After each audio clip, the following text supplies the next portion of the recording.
Break ನಂತರ local ಎಕ್ಸ್‌ಪ್ರೆಸ್‌ಗೆ ಸ್ವಾಗತ. ನಿನ್ನೆ ಮುಂಬೈನಲ್ಲಿ ಸಂಭವಿಸಿದ ಸರಣಿ ಬಾಂಬ್ ಸ್ಫೋಟದಲ್ಲಿ ಕನ್ನಡಿಗರೊಬ್ಬರು ಮೃತಪಟ್ಟಿದ್ದಾರೆ. ಮೃತರನ್ನ ಚಿಕ್ಕಮಗಳೂರು ಜಿಲ್ಲೆಯ ಎನ್ಆರ್ಪುರ ತಾಲೂಕಿನ ಮುಂಡಪುರ ಗ್ರಾಮದ ಮೋಹನ್ ನಾಯ್ಕ್ ಎಂದು ಗುರುತಿಸಲಾಗಿದೆ. ಇವರು ತಮ್ಮ ಕುಟುಂಬ ಸಹಿತ ಉದ್ಯೋಗವನ್ನು ಅರಸಿ ಮುಂಬೈಗೆ ತೆರಳಿದ್ರು. ಬಾಂಬ್ ಸ್ಫೋಟ ನಡೆದ ಸ್ಥಳವಾದ ದಾದರ್ ಸಮೀಪ ಕಳೆದ 4 ವರ್ಷದಿಂದ ಬೀಡಾ ಅಂಗಡಿಯನ್ನ ಇಟ್ಕೊಂಡು ಜೀವನವನ್ನ ನಡೆಸ್ತಾ ಇದ್ರು. ಮೃತರಿಗೆ ಪತ್ನಿ ಹಾಗೂ 2 ಮಕ್ಕಳಿದ್ದಾರೆ. ಮೃತ ಮೋಹನ್ ಮನೆಗೆ ಶೃಂಗೇರಿ ಶಾಸಕ ಜೀವರಾಜ ಭೇಟಿ ನೀಡಿ ಸಾಂತ್ವನವನ್ನ ಹೇಳಿದರು.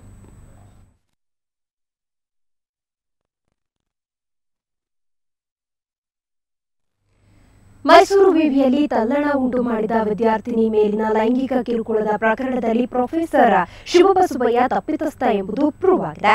ಪ್ರಕರಣದ ತನಿಖೆ ನಡೆಸಿದ ಮೈಸೂರು ವಿವಿಯ ಮಹಿಳಾ ದೌರ್ಜನ್ಯ ತಡೆ ಸಮಿತಿ ಇಂತಹದೊಂದು ವರದಿ ನೀಡಿದೆ.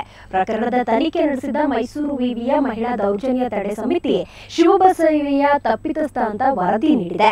2.5 ತಿಂಗಳ ಕಾಲ ಪ್ರೊಫೆಸರ್ ಯಶೋಧರ ಅಧ್ಯಕ್ಷತೆಯ ಸಮಿತಿ ಪ್ರಕರಣದ ವಿಚಾರಣೆಯನ್ನು ನಡೆಸಿತು. ಜೂನ್ 13ರಂದು ವಿವಿಗೆ ವರದಿ ಸಲ್ಲಿಸಿತ್ತು. ಸದ್ಯ ವರದಿ ಈಗ ಬಹಿರಂಗವಾಗಿದೆ. ಅಲ್ಲ, ಅದು ಡೀಟೇಲ್ಸ್ ಎಲ್ಲ ಇನ್ನೂ ಓದಲಿಕ್ಕೆ ಆಗಲಿಲ್ಲ ನಮಗೆ. ಅದೇನಿದೆ ಅವರಿಂದ ರಿಮಾರ್ಕ್ ಏನಿದೆ ಅದನ್ನು ಓಪನ್ ಮಾಡಿ ಶಿವಬಸ್ ಅವರಿಗೆ ರಿಮಾರ್ಕ್ಗೋಸ್ಕರ ಅದನ್ನು ಅವರ ಅಭಿಪ್ರಾಯ ಈ ಕಮಿಟಿದು ಈ ಥರ ಬಂದಿದೆ, ಕೊಟ್ಟು ಕಳಿಸ್ತೇವೆ ಅವರಿಗೆ. ಆ ರಿಮಾರ್ಕ್ ಬಂದ ನಂತರ ಮುಂದೆ ಏನು ಕ್ರಮ ತಗೊಳ್ಬೇಕು ನಾವು ತಗೊಳ್ತೇವೆ. ಈ ರಿಪೋರ್ಟಲ್ಲಿ ಶಿವಬಸವಯ್ಯ ತಪ್ಪಿತಸ್ಥ ಅಂತ ಹೇಳಿ ಪ್ರೂವ್ ಆಗಿದೆ. ಆ ರಿಪೋರ್ಟ್ ಅನ್ನ ತಗೊಂಡು ಅವರು ಶಿವಬಸವಯ್ಯನಿಗೆ ನೋಟಿಸ್ ಕಳಿಸಿ ಎಕ್ಸ್ಪ್ಲೇಷನ್ ಕೇಳ್ತೀವಿ ಅಂತ ಹೇಳಿದ್ದಾರೆ. ಅದು ಯಾವ ಅಂಡರ್ ಇದೆ ನನಗೆ ಗೊತ್ತಿಲ್ಲ. ಈಗ ಅವ್ರ ಎಕ್ಸ್ಪ್ಲೇಷನ್ ಕೇಳಿ ಅವ್ರಿಗೆ ಏನ್ ಮಾಡಿ ಇದನ್ನ ಒಂಥರ ತಡ ಮಾಡ್ಲಿಕ್ಕೂ ಒಂದು ಜಾರಿ ಮಾಡ್ಕೊಂಡಿದ್ದಾರೆ. ನಾನು ಸರ್ಕಾರದ ಮೇಲೆ ಕೇಳ್ಕೊಳ್ಳೋದೇನೆ ಅಂದ್ರೆ ಹೊಸದಾಗಿ ಸದನದಲ್ಲಿ ಎಷ್ಟು ಜೋರಾಗಿ ಕೂಗಾಡೋದು ತಪ್ಪಿತಸ್ಥ ಅಂತ ಪ್ರೂವ್ ಆದ್ಮೇಲೆ ನಮಗೆ ಶಿಕ್ಷೆ ತಗೊಳ್ತೀವಿ ಅಂತ ಆ ಶಿಕ್ಷೆನ ಈಗ ಅವರು ಇಮಿಡಿಯೇಟ್ ಆಗಿ ಅವನಿಗೆ ನನ್ನ ಮೇಲೆ ಪರಿಣಾಮ ಬೀರೋ ಮಾಡಬೇಕು ಅಷ್ಟೇ ನಾನು ಕೇಳ್ತೀನಿ. ಮೈಸೂರಿನ ಕೆಆರ್ ಕ್ಷೇತ್ರದ ಬಿಜೆಪಿ ಯುವ ಮುಖಂಡ ಪ್ರಶಾಂತ್ ಪ್ರೇಮ ಸಂಕಟಕ್ಕೆ ಸಿಲುಕಿದ್ದಾರೆ. 2 ವರ್ಷದಿಂದ ಪ್ರೀತಿಸ್ತಾ ಇದ್ದ ಹುಡುಗಿಯನ್ನ ಮದುವೆಯಾಗಿರುವುದೇ ಇವರ ಸಂಕಟಕ್ಕೆ ಕಾರಣ. ಪರಿಣಾಮ ಪ್ರಶಾಂತ್ನ ಹೆತ್ತವರು ಈಗ ಜೈಲು ಪಾಲಾಗಿದ್ದಾರೆ. ವಿದ್ಯಾರಣ್ಯಪುರಂನ ನಿವಾಸಿಗಳಾದ ಪ್ರಶಾಂತ್ ಮತ್ತು ಸುಷ್ಮಾ ಕಳೆದ 2 ವರ್ಷಗಳಿಂದ ಪ್ರೀತಿಸ್ತಾ ಇದ್ರು. ಇವರ ಪ್ರೀತಿಗೆ ಮನೆಯವರು ಒಪ್ಪದ ಕಾರಣ 4 ದಿನಗಳ ಹಿಂದೆ ಮನೆ ಬಿಟ್ಟು ಓಡಿ ಹೋಗಿ ಮದುವೆಯಾಗಿದ್ರು. ಇಬ್ಬರು ಒಂದೇ ಜಾತಿಗೆ ಸೇರಿದವರಾದ್ರೂ ಅಂತಸ್ತು ಇವರ ಪ್ರೀತಿಗೆ ಅಡ್ಡ ಬಂದಿದೆ.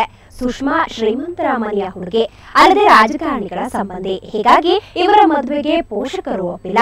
ಈಗ ಪ್ರಶಾಂತ್ ಮೇಲೆ ಸುಷ್ಮಾ ಪೋಷಕರು ಕಿಡ್ನಾಪ್ ಕೇಸ್ ದಾಖಲಿಸಿದ್ದಾರೆ. ಈ ಹಿನ್ನೆಲೆಯಲ್ಲಿ ಕೆಆರ್ ಪೊಲೀಸರು ಪ್ರಶಾಂತ್ನ ಹೆತ್ತವರನ್ನ ಬಂಧಿಸಿ ಜೈಲಿಗೆ ಕಳುಹಿಸಿದ್ದಾರೆ. ತಮಗೆ ರಕ್ಷಣೆ ನೀಡಿ ಎಂದು ಪ್ರಶಾಂತ್ ಮತ್ತು ಸುಷ್ಮಾ ಪೊಲೀಸ್ ಆಯುಕ್ತರಿಗೆ ಮನವಿ ಮಾಡಿದ್ದಾರೆ. ನಾನು 2 ವರ್ಷದಿಂದ ಇಷ್ಟಪಡ್ತಾ ಇದ್ದೆ. ನಮ್ಮ ಮನೆ ಈ ಕಡೆಯಿಂದ ವಿರೋಧ ಇತ್ತು. ನಾನೇ ಇಷ್ಟಪಟ್ಟು ಇವಾಗ ಮದುವೆ ಆಗಿದ್ದೀನಿ. ಆದ್ರೂ ನನಗೆ ನನ್ನ ಮನೆ ಕಡೆಯವರಿಂದ ತುಂಬಾ ತೊಂದರೆ ಆಗ್ತಾ ಇದೆ. ಅದರಲ್ಲೂ ನಮ್ಮ ದೊಡ್ಡಪ್ಪ ಗುರುಪಾಸ್ವಾಮಿ ಮತ್ತೆ ಅವ್ರ ಸ್ನೇಹಿತರಿಂದ ತುಂಬಾನೇ ತೊಂದರೆ ಆಗ್ತಾ ಇದೆ. ನಮ್ಮ ಅತ್ತೆ ಮಾವ ಅದಕ್ಕೆ ಎಲ್ರಿಗೂ ತುಂಬಾನೇ ತೊಂದರೆ ಕೊಟ್ಟಿದ್ದಾರೆ. ಎಲ್ರಿಗೂ ಸ್ಟೇಷನ್ ಅಲ್ಲಿ ಇರಿಸಿದ್ದಾರೆ. ಈ ತರ ನಾವು ಇಬ್ರು ಲವ್ ಮಾಡ್ತಾ ಇದ್ರು, ಮದುವೆ ಆದ್ಮೇಲೆ ನಮ್ಮ ತಂದೆ ತಾಯಿನ ಕರ್ಕೊಂಡು ಜೈಲಿಗೆ ಹಾಕ್ಸಿದ್ದಾರೆ. ಆಮೇಲೆ ನಮ್ಮ ಹೋಯ್ತು ನಮ್ಮ ಮಾವ ಇಲ್ಲ ನಮ್ಮ ಚಿಕ್ಕಪ್ಪ ಯಾರು ಹೋಗ್ತಾರೆ ಜೈಲಲ್ಲಿ ನೋಡಕ್ಕೂ ಬಿಡ್ತಾ ಇಲ್ಲ. ಸಿಕ್ಕಾಪಟ್ಟೆ ಹಿಂಸೆ ಕೊಟ್ಟಿದ್ದಾರೆ. ನಮ್ಮ ಸ್ನೇಹಿತರಿಗೆಲ್ಲ ಸಿಕ್ಕಾಪಟ್ಟೆ ಟಾರ್ಚರ್ ಕೊಟ್ಟಿದ್ದಾರೆ. ನಾವು ಇಲ್ಲಿ ಬಂದಿದ್ದೀವಿ, ರಕ್ಷಣೆ ಕೊಡ್ತಾ ಇದ್ದಾರೆ. ನಮಗೆ ಪೊಲೀಸರು ನಂಬಿಕೆ ಇದೆ, ನಿಮ್ಮ ಮೀಡಿಯಾ ನಮಗೆ ನಂಬಿಕೆ ಇದೆ, ರಕ್ಷಣೆ ಕೊಡ್ತಾ ಇದ್ದಾರೆ. ಪದ್ಮನಾಭ ದೇಗುಲದಲ್ಲಿ ಕೋಟ್ಯಾಂತರ ರೂಪಾಯಿ ಮೌಲ್ಯದ ಬಂಗಾರ, ವಜ್ರ, ವೈಡೂರ್ಯ ಇರುವುದು ಬಹಿರಂಗವಾಗಿದೆ. ತಡ ಎಲ್ಲೆಡೆ ನಿಧಿ ಹುಡುಕಾಟ ನಡೀತಾ ಇದೆ. ನಿಧಿ ಆಸೆಗಾಗಿ ಐತಿಹಾಸಿಕ ಸ್ಥಳಗಳಲ್ಲಿ ಕಾನೂನು ಬಾಹಿರ ಚಟುವಟಿಕೆಗಳು ನಡೀತಾ ಇವೆ. ಈಗ ಚಿಕ್ಕಮಗಳೂರಿನ ಸರದಿ.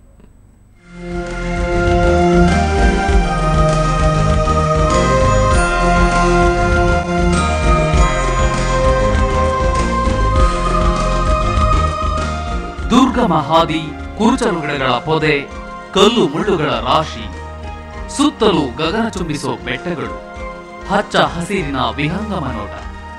ಇದೆಲ್ಲ ಚಿಕ್ಕಮಗಳೂರಿನ ದುರ್ಗದ ಬೆಟ್ಟದ ವಿಶೇಷತೆ. ಆದರೆ ಈಗ ರಾಜರ ಕಾಲದ ಈ ಕೋಟೆ ಕೊತ್ತಲಗಳು ಸಂಪೂರ್ಣ ಅವಸಾನದಂಚಿನಲ್ಲಿವೆ. ಅಲ್ಲದೆ ಇಲ್ಲಿನ ದೇವಾಲಯಗಳು ಪಾಳು ಬಿದ್ದಿವೆ. ಗುರುಗಳು ಈ ಒಂದು ಸ್ಥಳದಲ್ಲಿ ಇದಾವೆ. ಇದು ಒಂದು ನಿಜವಾಗ್ಲೂ ಒಳ್ಳೆ ಐತಿಹಾಸಿಕ ಸ್ಥಳ ಅಂತ ಹೇಳಿ ನಮ್ಮ ಒಂದು ಸುತ್ತಮುತ್ತಲ ಪ್ರದೇಶಗಳಿಗೆ ಹೋಲಿಸ್ಕೊಂಡ್ರೆ ಇದು ತುಂಬಾ ಐತಿಹಾಸಿಕ ಸ್ಥಳ ಅಂತ ಹೇಳಿ ನಾವು ಅಂದ್ಕೊಂಡಿದ್ದೇವೆ. ಇನ್ನು ಚಿತ್ರದುರ್ಗದ ವೀರ ಮದಕರಿ ನಾಯಕನ ಆಳ್ವಿಕೆ ಕಾಲದಲ್ಲಿನ ಅಪಾರ ಪ್ರಮಾಣದ ಚಿನ್ನಾಭರಣ, ವಜ್ರ ವೈಢೂರ್ಯಗಳನ್ನು ಈ ಕೋಟೆ ಸುತ್ತಲೂ ಹುದುಗಿಸುತ್ತಿದ್ದಾರೆ ಅನ್ನೋ ಮಾತುಗಳು ಕೇಳಿ ಬರ್ತಿವೆ. ಇದರಿಂದ ಕಿಡಿಗೇಡಿಗಳ ದುರಾಸೆಗೆ ಐತಿಹಾಸಿಕ ಗುಡ್ಡ ಹಾಳಾಗ್ತಿದೆ. ಕಣಜಗಳನ್ನು ಬಗೆದಿರ್ತಕ್ಕಂಥದ್ದು ಈಗ ತಾನೇ ಬಗೆದಿದ್ದಾರೇನೋ ಅಂತ ಸೂಚನೆಗಳು ಬೇಕಾದಷ್ಟು ಕಾಣ್ತಾ ಇದೆ. ಆದ್ರಿಂದ ಖಂಡಿತವಾಗಿಯೂ ಅವರು ಪಾಳೆಗಾರರಾಗಿದ್ದರಿಂದ ಇಲ್ಲೇ ನೀವು ಸುತ್ತಮುತ್ತ ದೇವಸ್ಥಾನ ಅವನ್ನ ಇವನ್ನ ಅಲ್ಲಿ ಒಡವೆ ಗಿಡವೆ ತಂದು ಇಲ್ಲಿ ಇಟ್ಟಿರ್ತಕ್ಕಂಥ ಕುರುಗಳು ಇರಬಹುದು ಅಂತ ನಮ್ಗೆ ಅನಿಸುತ್ತೆ. ಪಾಳೆಗಾರರ ಆಳ್ವಿಕೆಯ ಗತವೈಭವ ಸಾರಿ ಹೇಳೋ ದುರ್ಗದ ಕೋಟೆ ನಿಧಿ ಆಸೆಯಿಂದಾಗಿ ವಿನಾಶದ ಅಂಚಿಗೆ ಹೋಗ್ತಿದೆ. ಇದನ್ನ ತಡೆಯುವತ್ತ ಹಾಗೂ ಐತಿಹಾಸಿಕ ಪ್ರದೇಶದ ರಕ್ಷಣೆಯತ್ತ ಜಿಲ್ಲಾಡಳಿತ ಗಮನ ಹರಿಸಬೇಕಿದೆ. ಆಲ್ದೂರು ಕಿರಣ್, ಸುವರ್ಣ ನ್ಯೂಸ್ 24/7 ಚಿಕ್ಕಮಗಳೂರು.